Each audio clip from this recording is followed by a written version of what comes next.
Stock మార్కెట్లో అపార అనుభవం ఉన్న ఏంజల్ బ్రోకింగ్ సంస్థలో డీమ్యాట్ అకౌంట్ ఓపెన్ చేసుకోండి. కేవలం 5 నిమిషాల్లో మీకు డీమ్యాట్ అకౌంట్ ఓపెన్ అయిపోతుంది. Zero cost. మీరు ₹1 కూడా పే చేయని అవసరం లేదు. కేవలం మీ దగ్గర ఉండవలసింది మీ PAN card, Aadhaar card, bank account. ఈ వీడియో కింద ఉన్న లింక్ క్లిక్ చేస్తే కేవలం 5 నిమిషాల్లోపే డీమ్యాట్ అకౌంట్ ఓపెన్ చేసి ట్రేడింగ్ కూడా స్టార్ట్ చేసేయచ్చు. మోసపోయే వాళ్ళుంటే మోసం చేసేవాళ్లు కూడా ఉంటారు. అది సామాన్యులైతే తెలీదు అనుకుందాం. కాని సినీ సెలబ్రిటీలను సైతం మోసం చేసేవాళ్లు బోలెడంతమంది ఉన్నారు అన్న విషయం అనేక సందర్భాలలో వెలుగులోకి వచ్చింది. ఇక తాజాగా జూనియర్ ఎన్టీఆర్ కూడా ఒక స్థలం కొనుగోలు విషయంలో మోసపోయారు.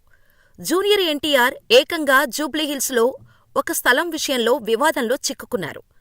జూనియర్ ఎన్టీఆర్ 2007లో జూబ్లీహిల్స్ హౌసింగ్ సొసైటీలో 881 చదరపు గజాల స్థలాన్ని సుంకు గీత అనే మహిళ నుంచి కొనుగోలు చేశారు.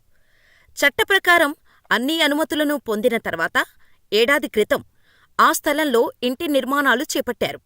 అయితే సుంకు గీత, ఆమె కుటుంబం 1996లోనే ఈ స్థలాన్ని తనఖా పెట్టి రుణం పొందారు. కాని ఆమె ఆ రుణం చెల్లించలేదు. స్థలం కొనుగోలు సమయంలో ఆ విషయాన్ని తనకు చెప్పలేదని ఎన్టీఆర్ చెబుతున్నారు. ఈ క్రమంలో Ind bank, bank of Baroda, Oriental bank of commerce బ్యాంకులు డెట్ రికవరీ ట్రైబ్యునల్ను ఆశ్రయించాయి. దీనిపై విచారణ జరిపిన ట్రైబ్యునల్ బ్యాంకులకు అనుకూలంగా తీర్పుని ఇచ్చాయి. ఆ స్థలంపై ఎన్టీఆర్కు హక్కులుండవని, బ్యాంకులకే హక్కులు ఉంటాయని స్పష్టం చేసింది. ఈ నేపథ్యంలో తనకు స్థలాన్ని విక్రయించిన సుంకు గీతపై పోలీస్ స్టేషన్లో జూనియర్ ఎన్టీఆర్ ఫిర్యాదు చేశారు. దీంతో ఆమెపై కేసు నమోదైంది. ఈ క్రమంలో ట్రైబ్యునల్ ఇచ్చిన తీర్పుపై ఎన్టీఆర్ హైకోర్టును ఆశ్రయించారు. ఇంటి స్థలం వివాదానికి సంబంధించి ఎన్టీఆర్ హైకోర్టులో పిటిషన్ దాఖలు చేశారు. తన స్థలంపై బ్యాంకులకు హక్కులు ఉన్నాయంటూ డీఆర్డీ ఇచ్చిన ఉత్తర్వులను రద్దు చేయాలని జూనియర్ ఎన్టీఆర్ హైకోర్టును ఆశ్రయించారు. తనకు వ్యతిరేకంగా వచ్చిన ఉత్తర్వులను కొట్టివేయాలని ఎన్టీఆర్ తరపున న్యాయవాది పిటిషన్ దాఖలు చేశారు. ఈ పిటిషన్ను జస్టిస్ సుజయ్పాల్, జస్టిస్ జె. శ్రీనివాసరావుతో కూడిన డివిజన్ బెంచ్ గురువారం నాడు విచారించింది.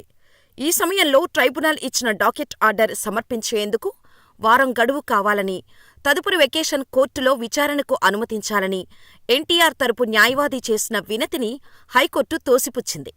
ఈ కేసు తదుపరి విచారణ జూన్ 6న రెగ్యులర్ కోర్టులో జరుగుతుందని ప్రకటించింది.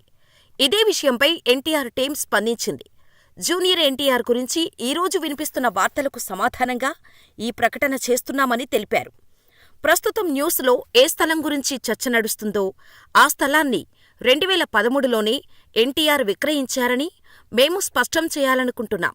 ఇక ముందు ఎటువంటి రిపోర్టింగులో కూడా శ్రీ ఎన్టీఆర్ పేరును ఉపయోగించకుండా ఉండాలని మిమ్మల్ని కోరుతున్నాము అంటూ క్లారిటీ ఇచ్చారు ఎన్టీఆర్ టీం. ప్రస్తుతం ఈ న్యూస్ సోషల్ మీడియాలో వైరల్గా మారింది.